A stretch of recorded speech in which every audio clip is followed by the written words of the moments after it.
Good afternoon. As President and the CEO of the BC Hotel Association, I'm incredibly pleased to see so many of you that belong to our hospitality and tourism community taking the time this afternoon to afford us the opportunity to give you our industry update.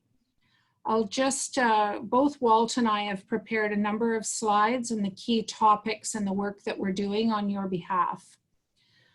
Today, we will be reviewing what you are telling us that your advocacy priorities are, and they include extending the wage subsidy for businesses, advocating for property tax relief, securing liquidity for the industry, concerns and details around insurance renewal and premiums, the BC hydro relief work that we're doing, our position on short-term rentals, and as an overview, the CERB extension was CERB was the #1 labor issue, which is now transitioning into EI. I will note that we've done a significant amount of work to ensure that we moved as we're starting to recover into the EI, which would be work-related. Our topics overall that we'll recover today is the BC state of the accommodation industry. We had a pulse survey check. Thank you for all of you out there that answer and respond to our surveys. I know that there's all kinds of them, but in order to quantify the industry for the province, it's very helpful for government, for us to confirm we're working in the right things, and for other associations and task force that we work very closely with around the province. I'll also review with you our Hotel Association of Canada priorities and their move forward. On the temporary layoff provision details, which the announcement has just come out this past Monday. I'll give you an update on the insurance situation for our industry, our position on liquidity, our property tax submission, our BC hydro relief measure position, and then on our Checking Canada's strategy. And now I'm proudly introducing Walt Judas, CEO of TIABC. Walt and I work so closely together on many files and share different organizations and opportunities to participate and represent you, our industry. So Walt, please, over to you. Thanks, Ingrid, and very appreciative of the relationship with the BCHA and the work that we're doing together. We've covered a lot of ground in recent months, and we have much more work to do in the days ahead. But many of the things that you've mentioned are files that we share and have been leading or co-leading or supporting in many ways. Let me give you, on the next slide, a list of some of the priorities that TIABC has been working within over the past several months. Of course, the #1 issue is liquidity. We'll address that momentarily. The RRF fund at the federal level, also Ingrid already mentioned, the wage subsidy program, taxes, fees, and levies, the temporary layoff extensions, and a couple of the others. As mentioned, we've either led these, co-led these, or supported these with multiple sectors within tourism and hospitality. These are so important for all of our industry, but the ones that I want to talk about today and focus on the next slide, include these subjects: the borders, or the reopening of the borders, the meetings and events restart. I'll spend some significant time talking about those two issues and the opportunities. I will briefly reference recovery funding and the status of our submission. I'll talk about a bit of an update on the RRF, and then at the end, some key messages and actions that all of us can participate in order to move things forward. So I'll leave it there, and we'll talk about the state of the industry as we move along. Great, thank you so much, Walt. I thought it was appropriate to provide you a snapshot of where we're sitting for the accommodation industry, which of course is measured by occupancy and room rate for the country. You can see to the left here that we, by month, were able to track what the occupancy percent was for Canada and where we sit today. So as of July, sitting at 31.8%. And then as of August the 26th, 42.9. Of course, we do know that there's been limited domestic travel, and for Canada as a whole, no international travel. Certainly different areas within Canada have different approaches to domestic travel and marketing to ensure that there is some traction within that summer season. The STR occupancy forecast currently is looking at Q1 for 2021 for Canada at 30% and 2022 Q1 projected at 50%, and it will be plateaued for all of Q1. Now, STR is an international benchmarking company that we have signed an agreement with on behalf of the provinces, and we're working hand in hand with the regional secretariat to ensure that as we move into recovery, that we can work hand in hand to ensure that we are benchmarking in real time. So we're looking at weekly stats, daily stats, and monthly stats. The more hotels and accommodators that sign on to this benchmarking, the more information that we'll have to ensure that as we are looking at recovery, we're actually advocating for the correct things and that we're supporting you as our industry to ensure that you can recover in as short a term as possible. Our provincial August Pulse survey, here's some top line numbers for you. The number of employees still laid across British Columbia laid off is around 30,000. Now, I will tell you that this overall for the industry, the numbers are based on 2018-2019 labor force numbers. Of course, many businesses this spring didn't open that are seasonal businesses, and much of the labor force, which could be everything from working holiday visas or students that are working part-time or full-time on a seasonal basis, of course, wouldn't have been hired this year. So, and that's just due to the lack of demand and the real uncertainty in the market. The average expected occupancy, and this comes from you with your forecast to the end of 2020, is that we will end the year 2020 at 32%. As of August 18th, 40% of hotels have recalled all of their team and their employees. 58% have not and will not be recalling their entire teams for the remainder of 2020. This is directly due to a reduced business volume and very strict limitations on certain components of our, such as banquets, conferences, and that kind of thing. For the province, downtown Vancouver has the lowest occupancy in the province, and the resort destinations in August are recording strong summer numbers. And those primarily are the Central and South Okanagan, the Tofino-Ucluelet corridor, and then Parksville, Courtenay corridor, and then Whistler. I can say that the urban destinations overall are suffering the most with a lag in returning numbers of demand.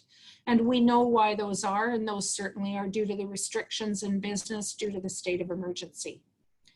25% of BC accommodators have used the temporary layoff extensions tool. I will just talk a little bit more about that when we're talking about the temporary layoff and what the different recall language or the temporary layoff tool will provide. Almost half of our industry cited a recall date currently either within a collective agreement or based on a layoff of 2021. Now, this is our regional snapshot. Downtown Vancouver, you can see to the end of the year, they're expecting a 25% occupancy. Vancouver Island, this includes both Victoria and the remainder of the island at 37%. Vancouver Coast and Mountains, including Whistler, of 25%. And the Thompson-Nicola-Okanagan, which is Thompson-Okanagan region, up 41%, certainly leading the market due to the summer strength of the demand in that destination. Northern BC at 36%, Kootenay Rockies at 34%, and the Cariboo-Chilcotin Coast at 17%. And you know, there are many factors into why these occupancies are the way they are. Certainly BC Ferries restrictions going into Cariboo's Chilcotin Coast, also concern around travel coming into destinations where there's one road in and one road out, and certainly the international demand that is completely restricted in some of the areas like the Thompson, the Cariboo, and the North. You can see them very clearly in these numbers. Over to you, Walt. Thanks, Ingrid. As a follow-up to what you just talked about with respect to what's happening in the different regions, this is a snapshot. I realize it's a difficult slide to see here, but it's a year-over-year variation on what's happening with domestic overnight visitors. I won't get into the detail here. Suffice to say, if you look at it on a week-by-week basis, you will see the drastic drops in comparison to 2019. This slide is important as I reference some of the other topics a little bit later on, including the border reopening. Next slide. So I did a straw poll on some of the sector associations that we work regularly with, and this gives you just a quick synopsis or a snapshot of what's happening within those sectors and why it's so important that we get help for the industry. You can see here from the major attractions, and those are all around the province, revenue losses, or they're off in terms of their normal revenue projections by 70 to 90%. Tour bus operators, virtually 100%. Cruise, of course, has been shut down this year.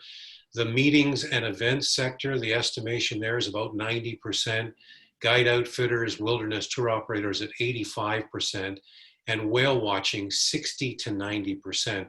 So that's a brief snapshot by sectors specifically, but the losses are across the board and around the province, not germane to one region over another. Let's go to the next slide.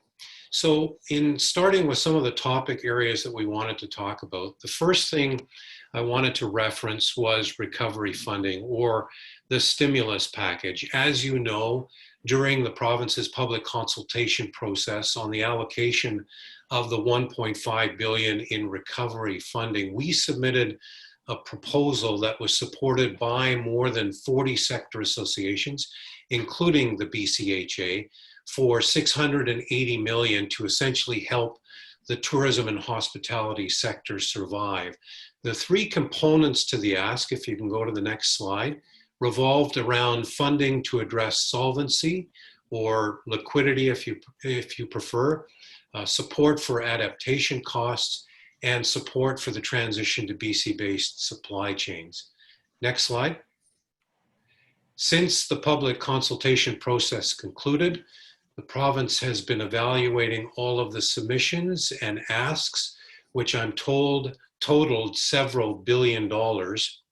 The Treasury Board and Cabinet have been in numerous conversations with final decisions on the allocation being made in the coming days. Now, the question that I'm most frequently asked these days is, what's the status of the tourism and hospitality recovery package? Well, as I mentioned, they're evaluating ours against all of the other submissions. It's expected that the announcements will be made this month. In my most recent conversations with the province, I've been assured that our minister and the ministry have been addressing the challenges. And the number one request from government, or for government that is to address the liquidity issue. It's my understanding that the province will take an approach that benefits as many business sectors and addresses some of the other needs by various stakeholders. That is, they'll take a broad-based approach. And while there will be specific initiatives that our industry can take advantage of, it's unlikely there will be assistance in the form of working capital grants specifically for tourism businesses. Next slide. And now I'd like to provide one of the things that I do as in my position with BC Hotel Association is work very closely with my counterpart, Susie Gronall, and her team at the Hotel Association of Canada, and my counterparts with the different provinces across the country. And there's a significant benefit for us to learn from what other provinces are doing and ensure that we are providing the real-time impacts and stats and needs of British Columbia to the Hotel Association of Canada when we are jointly advocating to our federal government. So when we look at our snapshot right now, we have a five-step plan of what we're working on federally. One of them is to protect employment. The only way we can do that is to make sure that we're protecting the industries. And it leads right into number 2, which is making sure that we have an accessible liquidity program for hotels. What we have learned since March is that our industry is very much misunderstood by the economists, by the banks, by the government, and by consumers.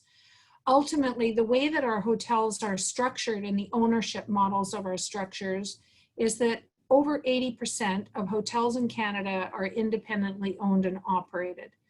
Many times between government, banks, or the consumer, people view us as big business because we have brands. So they'll look at a brand and they'll think whatever that brand means, they don't delineate between the brand that an owner pays to have as a marketing or a support mechanism from the actual ownership. So many of the different programs that were announced federally to support businesses, it turned out that our hotel sector was not eligible.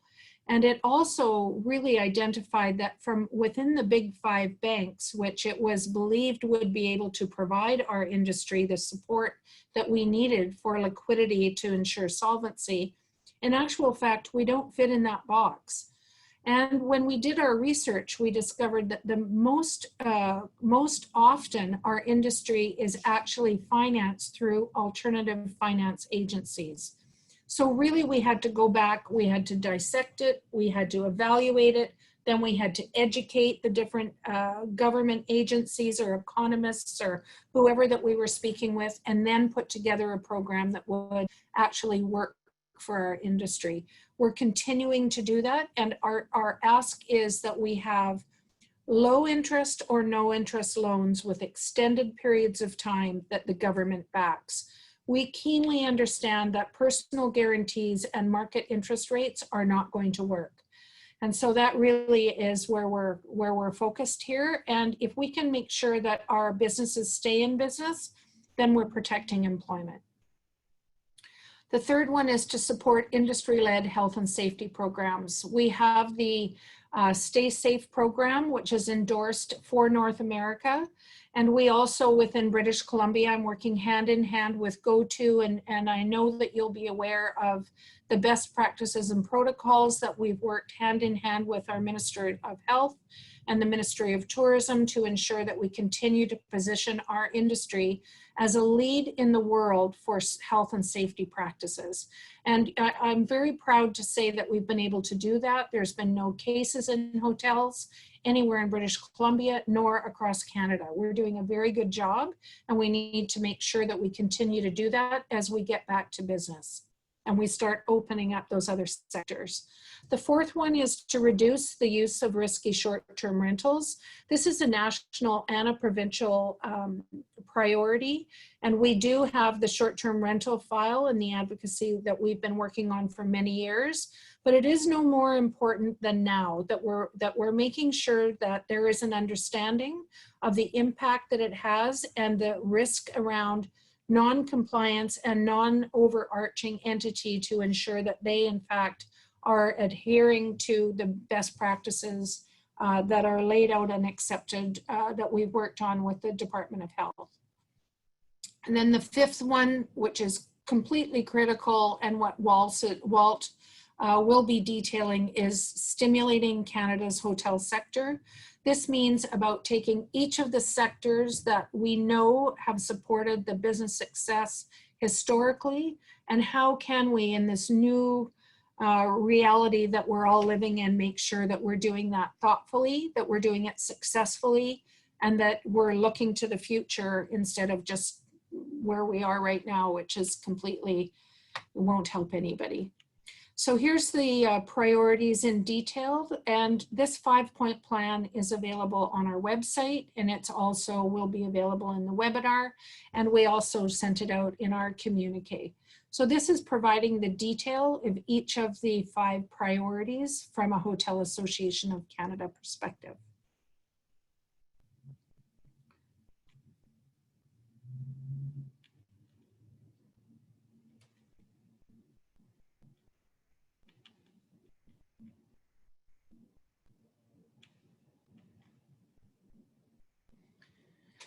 And over to you, Walt. Thanks, Ingrid. So as you know, the federal government introduced the Regional Recovery Relief Fund, or it's known as the RRF, a couple of months ago to provide businesses with relief to address liquidity issues. And over $300 million was allocated to 4 Western Canadian provinces, the bulk of which, from what I'm told by an MP, was claimed by the oil and gas sector in Alberta. But nonetheless, the fund was clearly not aimed at tourism and hospitality businesses specifically.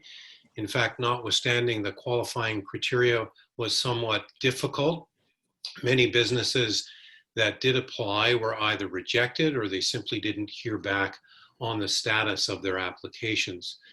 We've spoken to the federal government about extending the program and dedicating specific funds to the tourism and hospitality sector in particular. From what we understand, it is being evaluated. Government's also considering further resources to manage the distribution of those funds in order to address liquidity issues.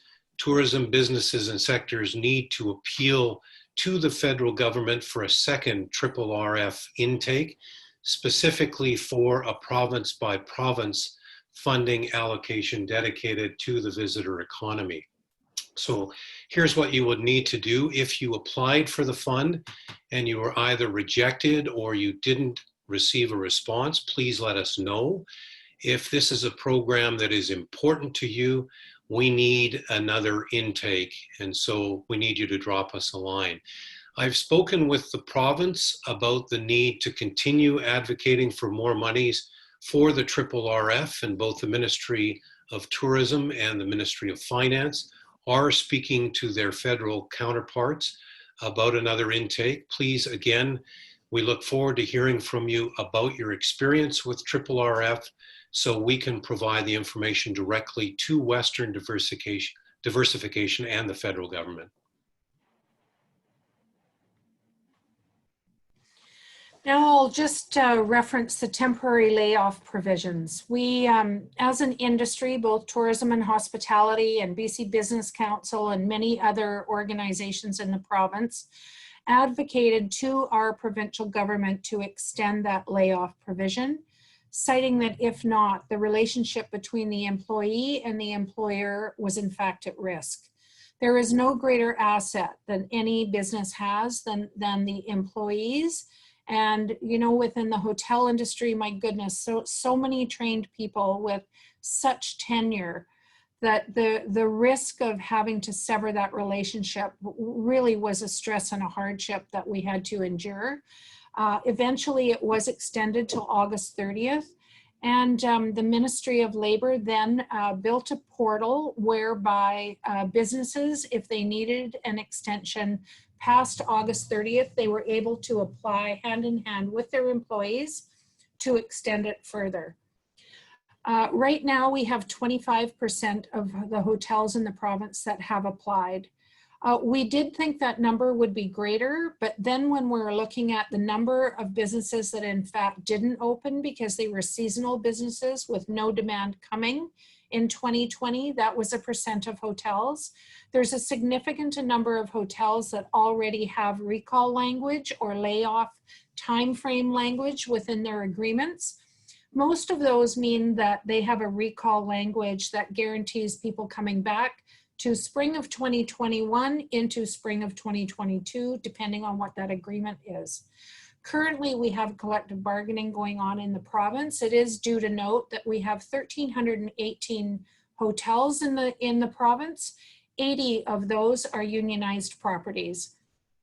A significant number of those properties are either currently in collective bargaining, or the employers and the union negotiators are back at the table during a time frame where the collective agreement is already being implemented, to discuss what does that different or that change of recall language look like during this pandemic, given that this is a very extraordinary circumstance.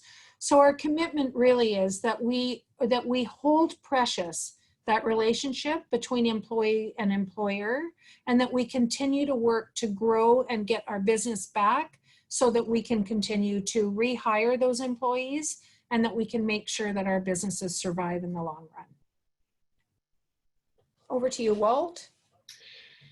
Thanks, Ingrid. Many businesses around the province didn't open this year, as you know, because borders were closed to non-essential travel more than 5 months ago. And similarly, many operators are only generating a fraction of their normal seasonal revenues because of the lack of international visitors. So while recognizing the number of COVID-19 cases, especially south of the border, and knowing full well the receptivity of residents to international visitors, which changes from week to week, it's nonetheless imperative that we look to see how we can safely reopen borders to non-essential travel, because the immediate and long-term future of our industry depends on it. So you will have noted on one of the previous slides that I referenced with domestic travel, it's not the panacea for the lack of international visitors. In fact, British Columbians traveling within our province will not come close to the revenues generated by international visitors in previous years. So the question is, how do we safely reopen our borders to international visitors while protecting health and safety of our residents? 2 months ago, a number of sector associations, the ones you see here on the slide, put together a discussion paper that offered ideas on how to welcome guests to BC from the US and of course other international countries, to safely participate in activities like hunting and fishing. No, just tell me quickly. Backcountry pursuits, without putting anyone from the general public at risk. The sectors represent about 500 million in annual revenue, and they largely host international clients. So with the borders closed for the foreseeable future and no firm date for reopening, most of these sectors have lost the bulk of their revenues for 2020. So the discussion paper to bring international visitors to BC included a slow and controlled opening to the border for a select group of visitors that participate in activities like hunting or helicat skiing and the others that I mentioned. The approach was intended to be multi-pronged or graduated, conducted in more rural or remote areas of the province, often in isolation. In other words, other than their hosts, who would be under strict health and safety protocols, guests wouldn't come into contact with any community member whatsoever. So both the guides and their clients would essentially be within the same bubble and effectively quarantining under one roof or in the remote backcountry to ensure no one's at risks. Other components that we offered was that guests would be tested regularly before they arrive in BC, as well as during and after, to ensure there is no transmission of the disease or any implications of exposure to anyone else, the tourism business or its staff. The brief also called for direct liaison with federal and provincial health officials as part of a pilot program to see if in fact these bubble zones could be implemented. And all of this was predicated on dialogue, respect, and endorsement of Indigenous communities where commercial operators conduct business. So we met with a member of parliament on a couple of occasions. a gentleman by the name of Patrick Weiler, who's taken a keen interest in helping us move this initiative forward. However, it's effectively stalled until such time the federal government is willing to explore the notion of reopening borders to either Americans or other international countries, or create the bubble zones that I referenced. As you know, the federal government has continued to keep the border closed. The latest is until September 21st. We've discussed this with the federal government. We've even suggested that it's almost better to know that the borders will be closed until December 31st than the present uncertainty created with this month-to-month holding pattern. Even better, it might be good to set a specific target for reopening and then pull all of the levers as an industry and as government to get there. So next slide. Even more importantly, though, we've offered suggestions to the federal government to develop criteria by which borders could reopen. And so far, there isn't any criteria. In phase 4, as part of the province's restart plan, some of that criteria is outlined. But we've suggested it could be things like rapid testing before, during, and maybe even after people visit our province. It could be on the introduction, based on the introduction of a vaccine. It could be a target or a fixed percentage of COVID-19 transmissions, or low transmissions, as it were, that would deem it safe to reopen borders to non-essential travel. The group that I mentioned earlier is reconvening to further flesh out the proposal with a view to resubmit it at both the provincial and federal government levels. Aside from the work, though, that's being done by the adventure tourism sectors, there is another initiative underway by Vancouver International Airport Authority and the province. Its mandate is to provide a forum to facilitate discussions between many stakeholders, and that also is a goal around staging a reopening, in this case specifically of air travel, without compromising the health and safety of anyone else, and also while mitigating the inherent risk of COVID-19 transmission. Another working group on border issues is known as the Future Borders Coalition. This is a group of binational organizations with a vested interest in advancing the efficiency, the safety, and security of the Canada-US border. The coalition recently reached out to both the Canadian and US governments to propose a set of principles for easing the restrictions on border closures. They've suggested here a joint task force comprised of many industry and government leaders with the ultimate goal of opening the border while reconciling the health imperatives and the social need to speed up economic recovery. So if you go to the next slide, these are the principles by which they have suggested a safe reopening of the border could occur. The first is a binational and a coordinated approach that could be adopted with the aim to develop mutually accepted risk mitigating measures. Now, these protocols would be compatible with internationally recognized science-based best practices, and of course informed by the global standards and approaches that are already existing, combined with some of the industry guidelines. The second principle on the next slide is both governments should adopt a layered risk approach when reviewing entry requirements and travel restrictions. And these are things like governments could request those that want to cross the border that they need some kind of a recognized negative COVID test 72 hours before the date of travel. And for those traveling by land, there could be a second rapid test that would be administered prior to crossing the border. So there's a number of steps here that could easily be adopted. The third principle is a phased approach for easing border restrictions that is informed by science-based criteria and based on easily communicated and understood requirements. And this would allow some of those, this would allow us to address some of those problems that exist today. for people that have family on either side of the border and want to visit, or those that have property on either side of the border. By demonstrating a negative COVID test, that would facilitate that travel a little bit easier. And the final principle is the economic impact of border closures should be carefully assessed by both governments and inform a path toward the easing of border restrictions.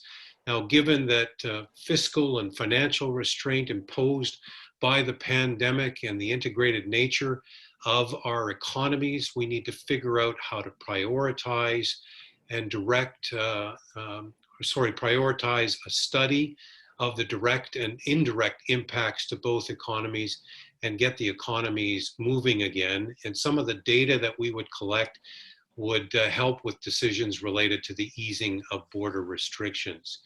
So the Futures Border Coalition has recently engaged with the Commons Project to explore one of their recent initiatives, which is kind of neat. It's called the Common Pass.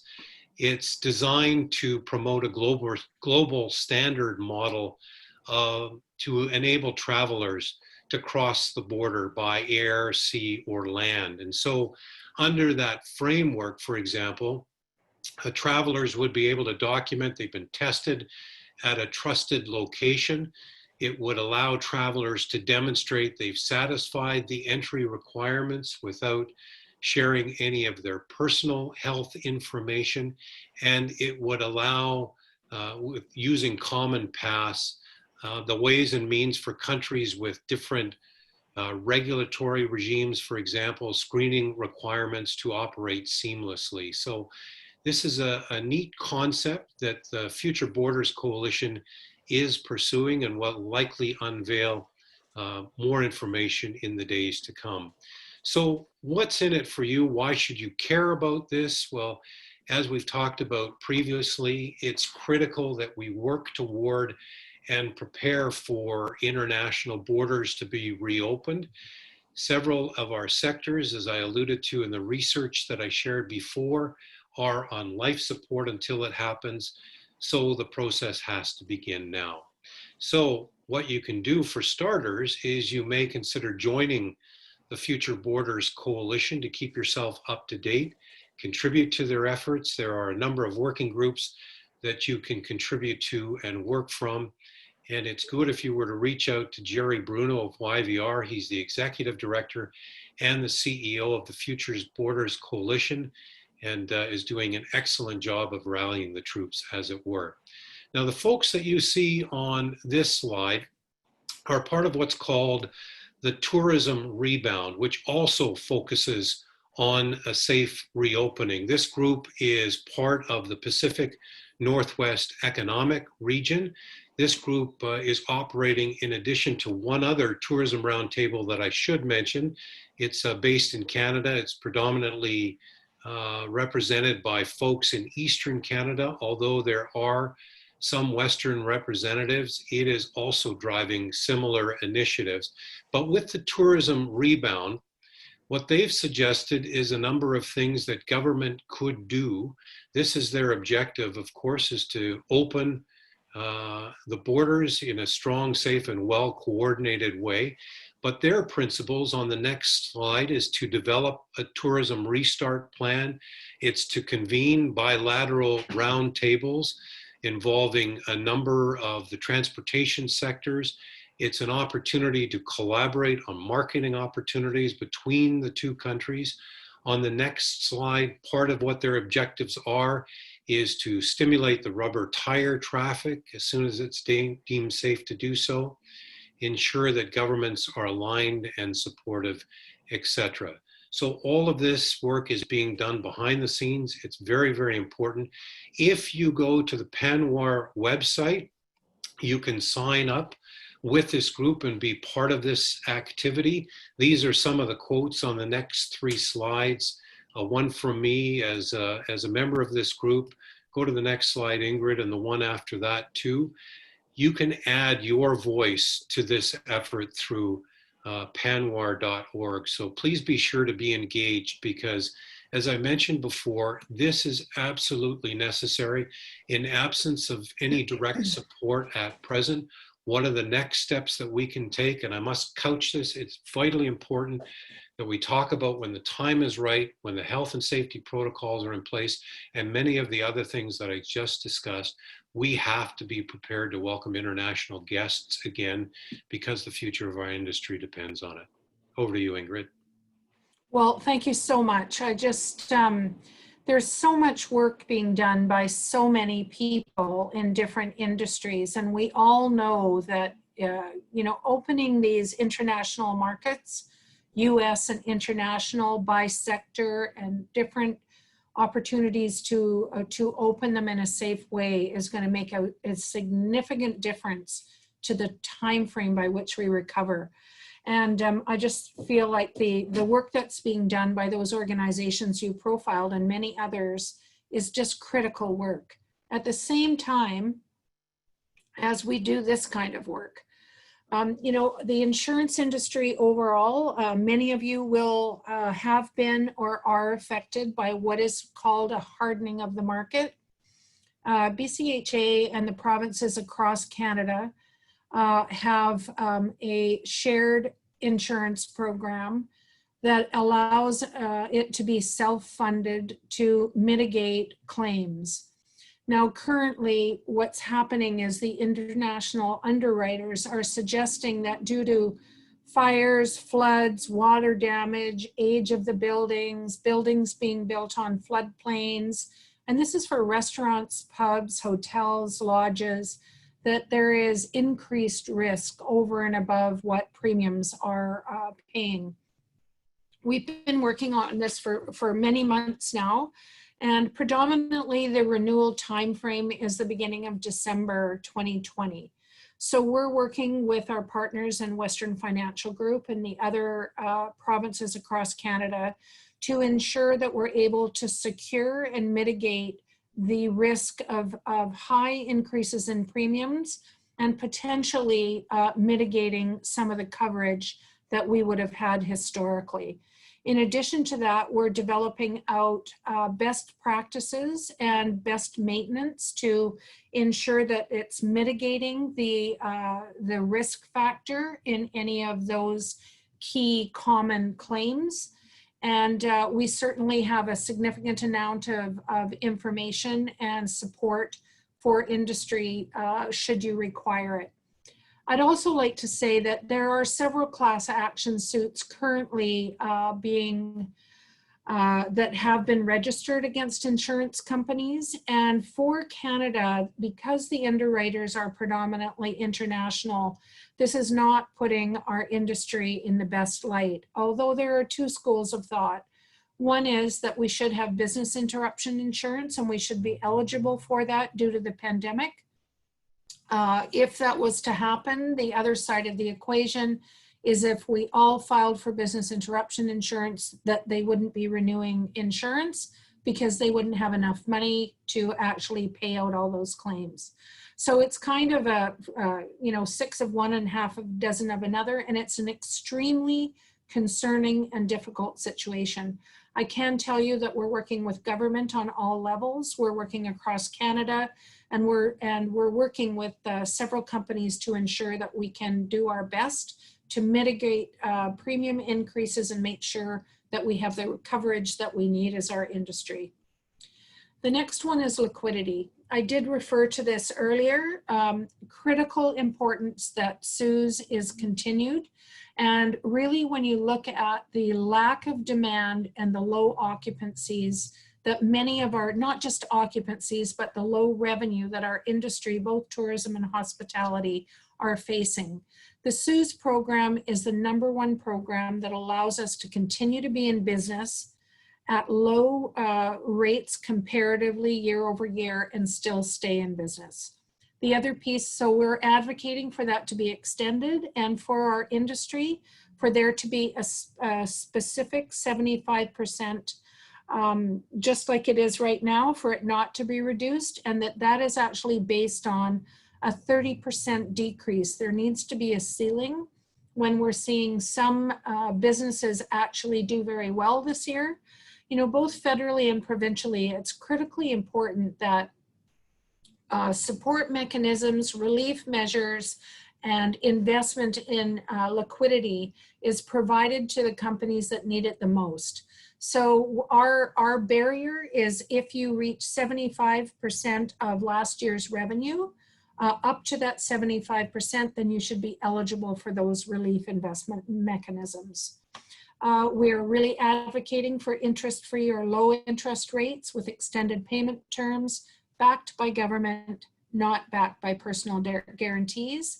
We have some key asks around tax relief. We have not seen in British Columbia any relief.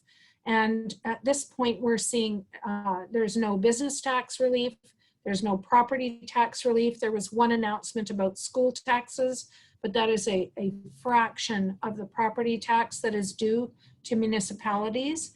And also BC Hydro, our industry has been completely ineligible for BC Hydro relief. And we have many stories from the field of even properties that have been closed that are still receiving enormous BC Hydro bills.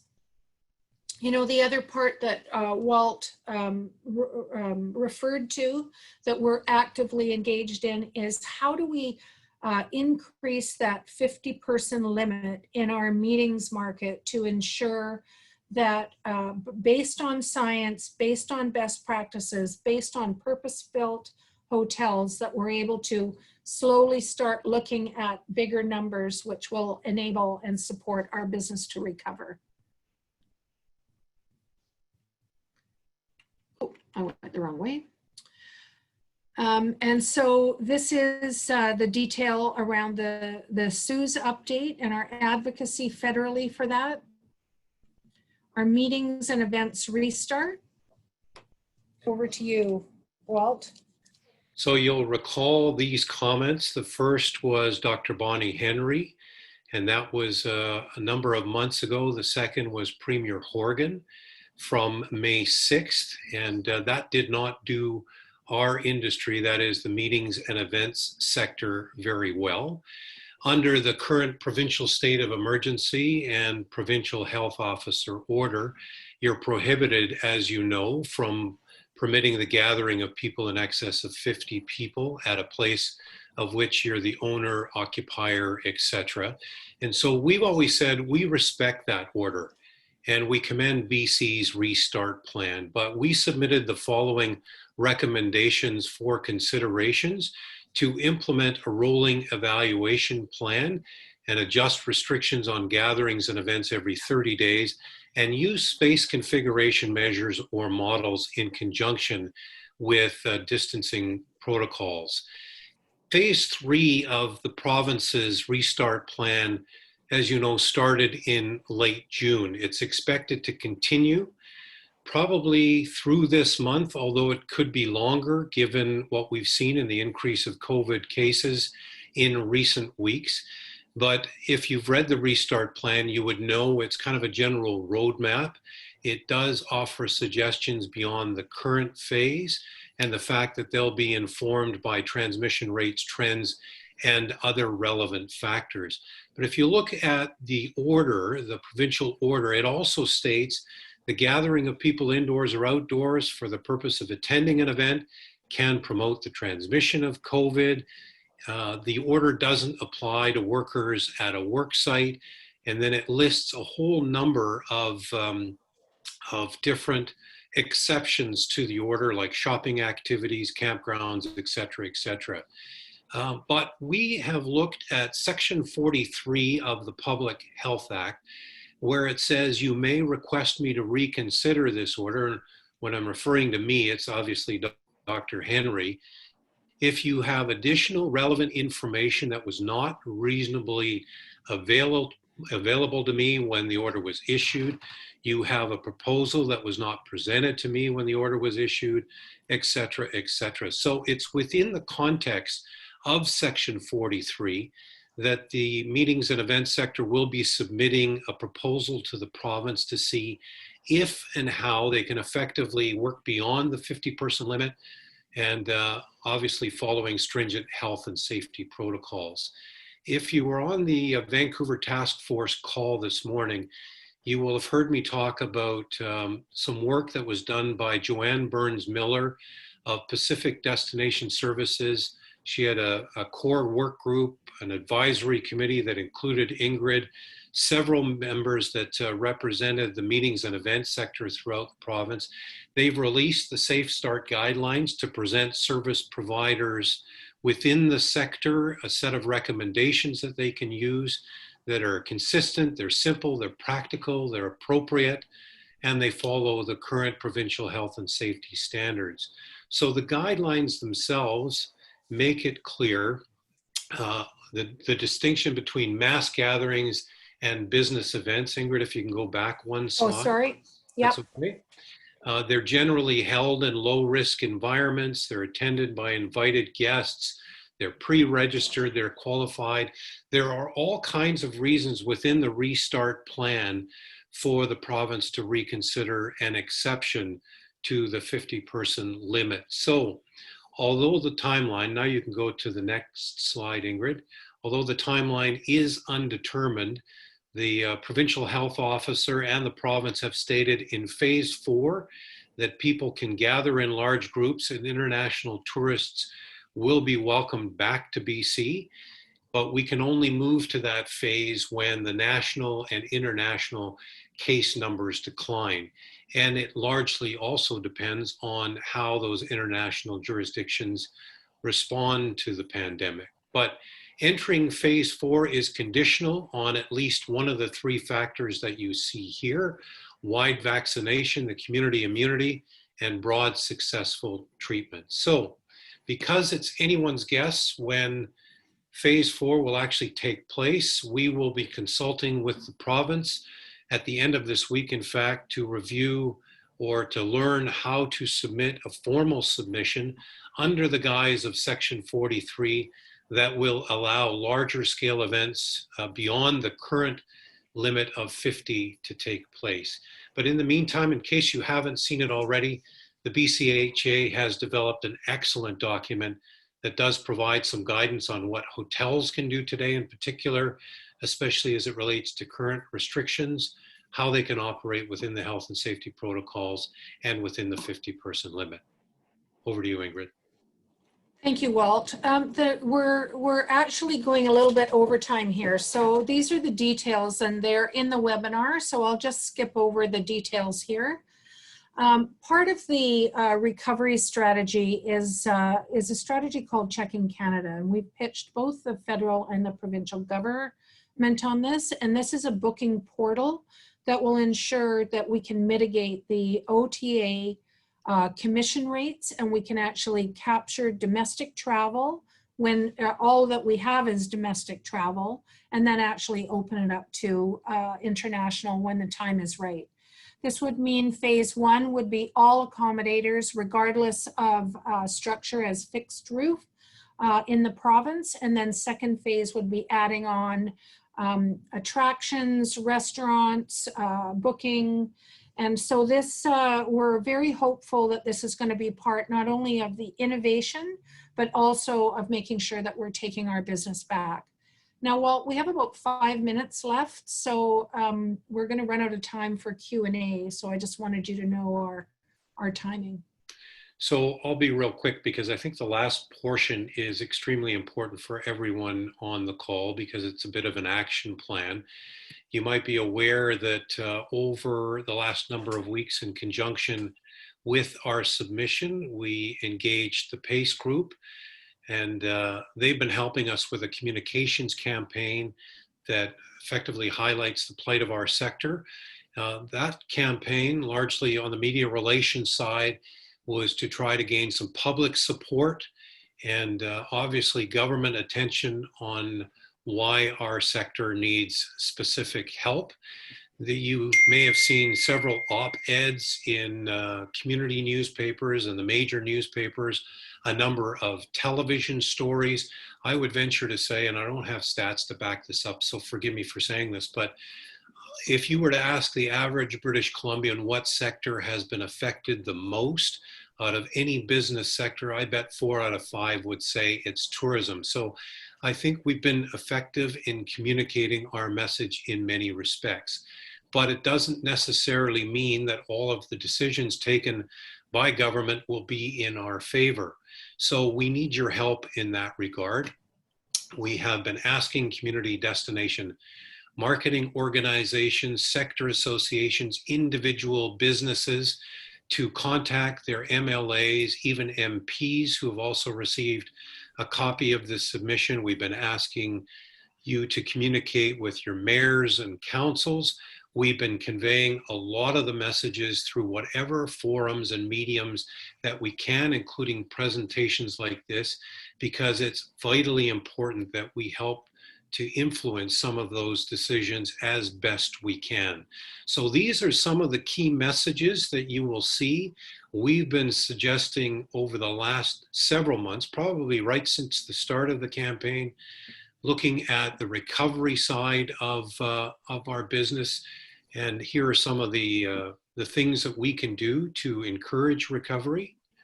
Next slide. The importance of recovery.